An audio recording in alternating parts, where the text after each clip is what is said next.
Assalamualaikum warahmatullahi wabarakatuh. Pagi ini Khazanah kembali menyajikan kepada Anda embun-embun ilmu yang terpendam dalam luasnya khazanah Islam.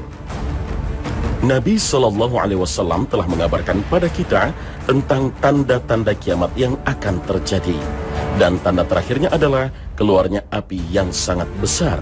Tanda ini sekaligus menandai babak awal terjadinya kiamat. Nabi SAW mengabarkan api ini akan keluar dari jurang Adn, Yaman, lalu menggiring manusia. Dijelaskan dalam hadis Huzaifah bin Asid radhiyallahu anhu ketika menyebutkan tanda-tanda besar kiamat, di dalamnya ada sabda beliau sallallahu alaihi wasallam, dan yang terakhirnya adalah api yang keluar dari Yaman menggiring manusia ke tempat mereka berkumpul. Hadis riwayat Muslim. Dalam riwayat Abu Huzaifah juga disebutkan, dan api yang keluar dari jurang Aden yang menggiring manusia. Hadis riwayat Muslim.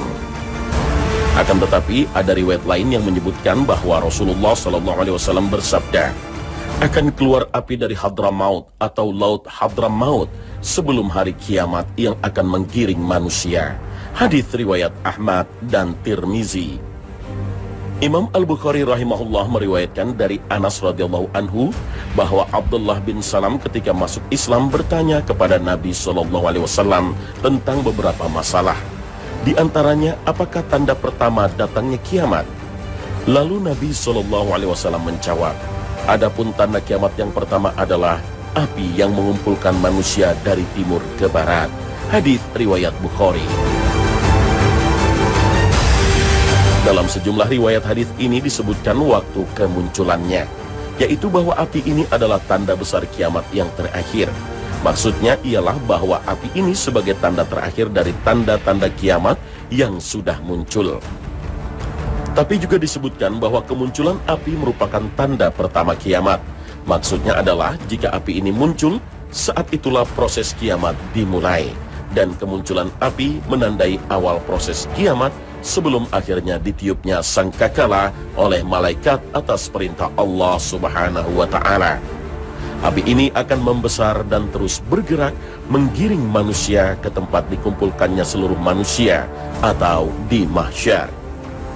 Tapi yang dimaksud padang mahsyar di sini bukanlah mahsyar setelah kiamat, tapi mahsyar dunia sebelum terjadinya kiamat. Lalu di mana mahsyar dunia yang dimaksud dalam hadis ini? Di dalam riwayat Ibnu Majah dan Hakim disebutkan Rasul sallallahu alaihi wasallam bersabda, Baitul Maqdis adalah tanah mahsyar, tempat pengumpulan, dan mansyar atau tempat penyebaran. Datangilah dan sholatlah kalian di dalamnya. Hadis riwayat Ibnu Majah dan Hakim. Inilah kawasan Syam, termasuk di dalamnya Palestina. Lalu untuk apa dikumpulkan di tempat ini, padahal bumi belum hancur, belum waktunya penghisaban atau perhitungan? Wallahu a'lam. Tidak ditemukan keterangan dari Nabi SAW yang menjelaskan masalah ini. Hanya saja Nabi SAW menjelaskan bahwa saat penggiringan oleh api ini, saat itu manusia dalam keadaan berbeda-beda dan berkelompok-kelompok. Setidaknya ada 3 kelompok. Pertama, kelompok yang penuh sukacita. Mereka makan, mengenakan pakaian, dan menaiki kendaraan. Kelompok kedua, yang terkadang berjalan dan terkadang menaiki kendaraan. Mereka semua saling bergantian dengan satu unta, sebagaimana akan dijelaskan dalam hadis Nabi SAW. 2 orang di atas unta dan 3 orang di atas unta, sampai beliau bersabda, dan 10 orang di atas kendaraan saling bergantian. Hal itu terjadi karena sedikitnya kendaraan ketika itu. Ketiga, kelompok yang digiring oleh api. Mereka digiring api dari belakang dan dari segala penjuru ke tempat mereka dikumpulkan. Barang siapa terlambat, maka ia akan dimakan oleh api. Cara seperti inilah yang disebut Nabi SAW dalam hadis-hadisnya. Imam Al-Bukhari dan Muslim meriwayatkan dari Abu Hurairah radhiyallahu anhu dari Nabi SAW, beliau bersabda, manusia itu dikumpulkan menjadi 3 kelompok.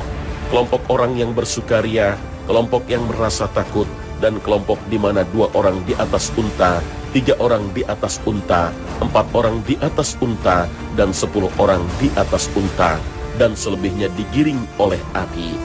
Api ini akan selalu bersama mereka di saat mereka istirahat, di saat mereka bermalam, di waktu pagi, dan di waktu sore hari. Hadis riwayat Bukhari dan Muslim. Api yang menggiring manusia saat itu akan terus menemani manusia waktu istirahat hingga tiba di tempat tujuan. Abdullah bin Amr radhiyallahu anhuma menuturkan bahwa Rasulullah shallallahu alaihi wasallam bersabda, akan dikeluarkan api pada penduduk yang ada di timur, lalu api tersebut menggiring mereka ke barat. Ia akan selalu bersama mereka saat mereka bermalam, saat mereka beristirahat. Apa saja yang jatuh dan tertinggal dari mereka menjadi miliknya, dimakannya. Ia berada di belakang dan menggiring mereka bagaikan digiringnya unta yang patah kakinya. Hadis riwayat Tabrani dan Hakim. Lalu mengapa saat digiring ke mahsyar manusia tidak berkendara semuanya? Suatu ketika sahabat Nabi Shallallahu Alaihi Wasallam Abu Dzar radhiyallahu anhu berdiri lalu mengatakan pada kaumnya, wahai Bani Ghifar, bersatulah dan janganlah kalian berselisih, karena As-Sadiqul Masduq Sallallahu Alaihi Wasallam telah bersabda kepadaku, sesungguhnya manusia akan dikumpulkan dalam 3 kelompok. Satu kelompok yang mengenakan pakaian, diberi makan dan berkendaraan. Satu kelompok yang berjalan dan berlari. Dan satu kelompok lain yang wajah-wajah mereka diseret oleh para malaikat dan digiring menuju api. Lalu seseorang dari mereka berkata, 2 kelompok ini sudah kami ketahui. Maka bagaimana keadaan orang yang berjalan dan berlari? Beliau menjawab, Allah mengirimkan penyakit yang mematikan pada binatang tunggangan mereka, hingga tidak ada yang tersisa. Bahkan seseorang memiliki kebun yang sangat bagus akan ditukarnya dengan unta betina gemuk yang memiliki pelana. Akan tetapi orang tersebut tidak bisa melakukannya, memilikinya. Hadis riwayat Ahmad, Nasa'i dan Hakim.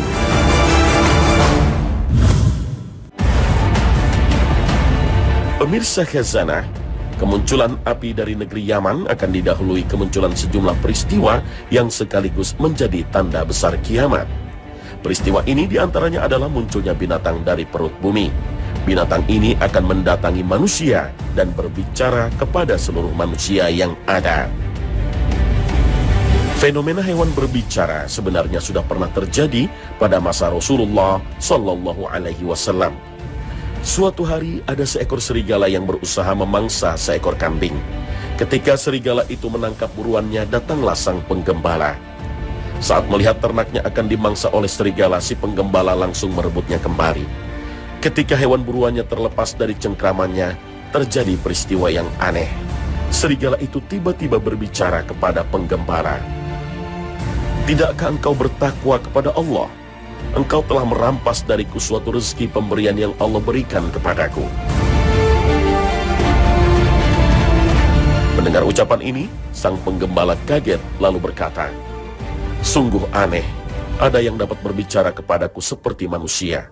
Serigala itu kembali berkata, maukah engkau mendengarkan sesuatu yang lebih mengherankan daripada hal ini? Muhammad Sallallahu Alaihi Wasallam yang ada di Mekah telah mengabarkan manusia tentang berita dan kisah umat-umat terdahulu. Sang penggembala pun mengumpulkan seluruh ternaknya dan menggiringnya pulang ke Madinah. Sang penggembala segera menuju rumah Nabi Sallallahu Alaihi Wasallam dan menceritakan kejadian aneh yang baru saja dialaminya. Ketika mendengar cerita dan pengalaman sang penggembala, Nabi Muhammad SAW memerintahkan agar dikumandangkan perintah untuk sholat berjamaah. Setelah para sahabat berkumpul, Nabi memerintahkan si penggembala kembali mengulang kisahnya. Lalu si penggembala bercerita bahwa ia telah bertemu dengan serigala aneh yang mampu berbicara dengan bahasa manusia. Kemudian Nabi SAW bersabda, apa yang dikatakan penggembala ini benar. Demi yang jiwaku ada di tangannya, kiamat tak akan terjadi sampai hewan-hewan buas akan berbicara dengan manusia. Orang-orang akan diajak bicara oleh ujung cambuknya dan tali sandalnya. Pahanya akan mengabarinya tentang sesuatu dilakukan oleh keluarganya setelah kepergiannya. Kisah serigala yang bisa bicara ini disebutkan dalam beberapa kitab hadis. Di antaranya adalah Al-Musnad karya Imam Ahmad dan kitab Al-Mustadrak ala As-Sahihain karya Imam Al-Hakim serta Dalail An-Nubuwah karya Imam Baihaqi. Tentu kita akan merasa aneh ketika mendapati binatang yang mampu berbicara dengan manusia dengan bahasa yang sama. Tapi jika Allah telah berkehendak atas segala sesuatu pada makhluknya, pasti akan terjadi. Serigala yang bisa bicara akan sama anehnya dengan tangan dan kaki yang akan berbicara dan bersaksi kelak di hari akhirat. Hal ini pun pasti akan terjadi. Maka jadikanlah ini sebuah peringatan, karena sesungguhnya Allah mampu merubah apapun pada makhluknya. Fenomena hewan bicara mengingatkan akan peringatan Nabi SAW kepada kita, bahwa peristiwa itu merupakan tanda besar akan terjadinya hari kiamat. Bahkan saat binatang itu muncul, pintu taubat telah ditutup oleh Allah Subhanahu wa Ta'ala. Rasulullah SAW bersabda, sesungguhnya tanda-tanda kiamat pertama yang akan terjadi adalah terbitnya matahari dari tempat terbenamnya dan keluarnya seekor binatang kepada manusia pada waktu duha. Yang manapun di antara dua hal ini akan duluan terjadi, maka yang keduanya akan terjadi dalam waktu yang dekat. Hadis riwayat Ahmad, Muslim, Abu Daud, dan Ibnu Majah. Al-Hafiz Ibnu Hajar memperkirakan binatang bumi tersebut akan muncul pada hari terbitnya matahari dari barat. Lebih lanjut, Ibnu Hajar menegaskan ketika matahari terbit dari barat tertutuplah pintu taubat, maka keluarnya binatang bumi tersebut akan mengungkap seluruh manusia, siapa di antara mereka yang mukmin dan siapa yang kafir. Apakah matahari terbit dari barat dahulu, ataukah munculnya binatang yang bicara? Yang jelas munculnya salah satu dari keduanya yang lebih dahulu menjadi tanda ditutupnya pintu taubat oleh Allah Subhanahu wa Ta'ala. Binatang yang bisa bicara yang telah dijanjikan Allah akan keluar di akhir zaman ini memiliki ciri-ciri seperti yang disebutkan dalam sebagian riwayat, yaitu seekor binatang yang besar, berbulu panjang, berbulu roma pendek dan halus, dan mempunyai beberapa kaki. Bentuknya besar, tapi tidak ada keterangan seberapa besarnya. Wallahu a'lam. Cukup bagi kita untuk meyakini saja bahwa binatang bumi benar-benar akan keluar di hari kiamat nanti berdasarkan firman dari Allah Subhanahu wa Ta'ala. Dan apabila perkataan telah jatuh atas mereka, kami akan mengeluarkan seekor binatang melata dari bumi yang akan mengatakan kepada mereka bahwa sesungguhnya manusia sudah tidak yakin kepada ayat-ayat kami. Al-Quran Surah An-Naml ayat 82. Saat binatang itu muncul, apa yang dilakukan dan dikatakan oleh binatang itu? Sejumlah sumber menyebutkan binatang itu akan bicara pada manusia, bahwa sesungguhnya manusia sudah tidak yakin dengan ayat-ayat Allah. Dia akan memberikan tanda-tanda atau cap di tiap-tiap wajah manusia. Tanda-tanda itu akan membuat wajah orang mukmin bercahaya dan akan menggelapkan wajah orang-orang kafir. Siapapun akan dijumpai oleh binatang itu, bahkan orang-orang yang berada di masjid yang paling terjaga dan terhormat, yaitu Masjidil Haram. Ia tidak akan berhenti dari kejaran mereka. Ia akan memekik, bersuara antara makam Ibrahim dengan Hajarul Aswad Ka'bah sambil menebarkan tanah dari kepalanya. Kemudian ia menghadap ke timur dan mengeluarkan suara keras yang melampaui segala penjurunya. Kemudian ia menghadap ke barat dan melakukan hal yang sama. Hal itu menyebabkan manusia terpisah darinya secara bersama-sama, cerai-berai dan dengan berkelompok. Sedangkan satu kelompok dari kaum muslim akan tetap bersiteguh, dan mereka telah mengetahui bahwa ia adalah binatang Allah, sedangkan mereka tidak akan dapat mengalahkan Allah.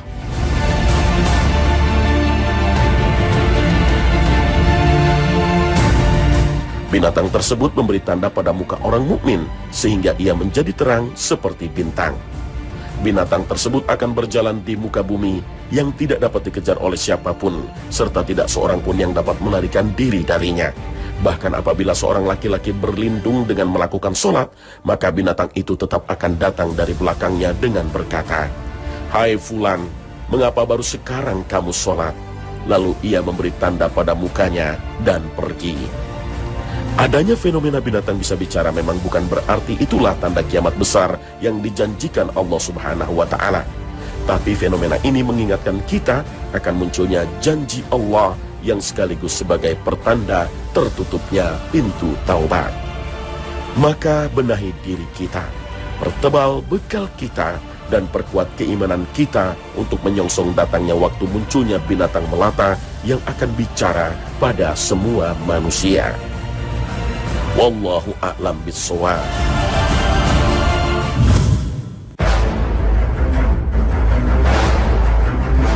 Pemirsa Khazanah, selain binatang bumi yang akan muncul dari perut bumi menjelang detik-detik terjadinya kiamat, ada juga kabar yang menyebutkan saat itu akan muncul dukhan atau asap. Asap ini akan meliputi bumi, dan kabarnya asap inilah yang paling ditakuti oleh Dajjal. Pencantuman ad-dukhan yang berarti asap sebagai nama surat ke-44 dalam Al-Quran mengindikasikan seriusnya ancaman ini akan datang pada umat Nabi Muhammad SAW, sebagaimana disebutkan dalam Al-Quran. Maka tunggulah hari ketika langit membawa asap yang nyata yang meliputi manusia.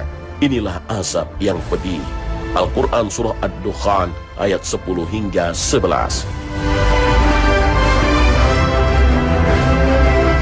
Imam Tabrani menyebutkan peringatan Rasulullah SAW tentang Ad-Dukhan atau asap ini bersanding dengan bahaya dabbah atau binatang melata yang keluar dari perut bumi dan Dajjal. Tanda-tanda ini merupakan tanda besar hari kiamat. Rasul Muhammad SAW mengingatkan, sungguh Rabbmu telah memperingatkanmu akan 3 hal.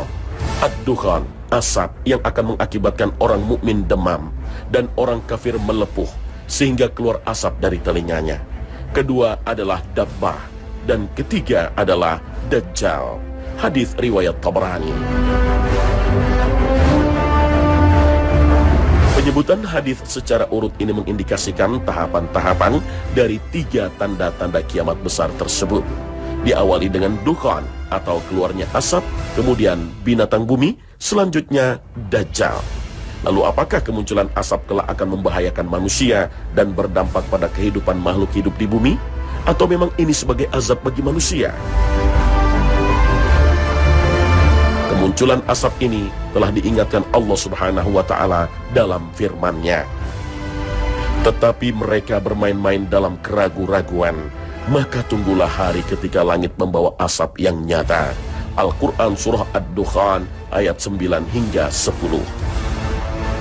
Terkait dengan kemunculan asap ini, Abdullah bin Abbas suatu ketika tidak bisa tidur semalam suntuk. Lalu dia menceritakan kenapa ia tidak bisa tidur, karena mendengar kabar bahwa bintang yang mempunyai ekor telah muncul. Lalu Ibnu Abbas mengutarakan kekhawatirannya, aku khawatir ad-dukhan atau asap telah muncul, maka aku tidak tidur hingga subuh. Melihat lafaz ayat fartaqib yang artinya maka tunggulah, menunjukkan sesuatu yang belum terjadi, tapi mengindikasikan sangat dekat kedatangannya, karena ada kata perintah untuk menunggu.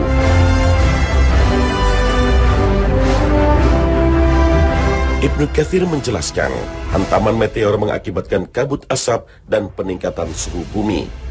Orang beriman dilindungi dari mara bahaya tersebut. Kalaupun mereka terkena dampaknya, hanya berupa flu dan demam saja. Adapun dampak bagi orang kafir akan melepuhkan kulitnya sehingga dari telinganya pun mengeluarkan asap.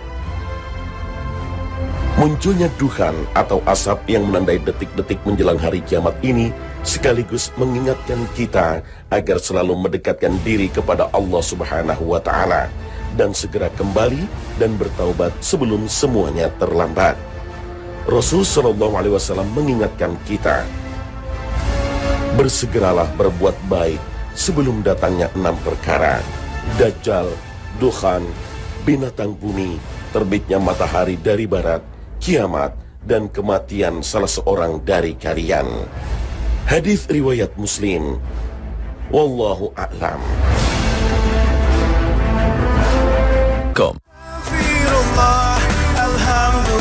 Allah Subhanahu wa Ta'ala berfirman, dan sesungguhnya hari kiamat itu pastilah datang, tidak ada keraguan padanya, dan bahwasanya Allah membangkitkan semua orang di dalam kubur. Al-Quran Surah Al-Hajj ayat 7. Seorang Arab Badui bertanya kepada Nabi SAW, kapankah tibanya kiamat?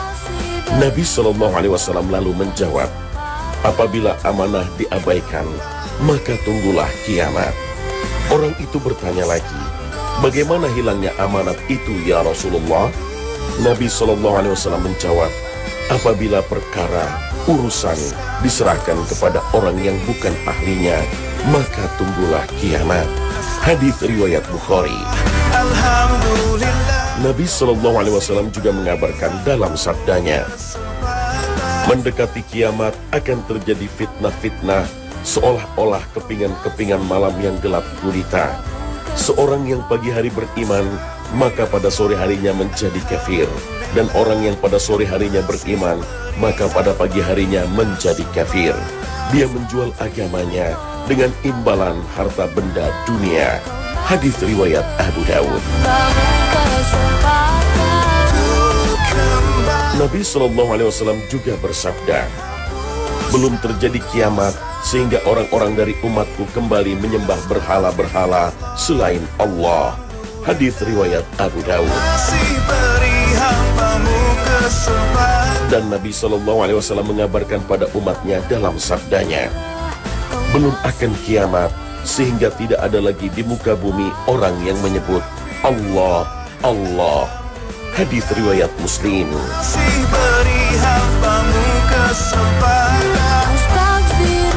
Nah pemirsa, sampai di sini perjumpaan kita. Akhir kata, wassalamualaikum warahmatullahi wabarakatuh.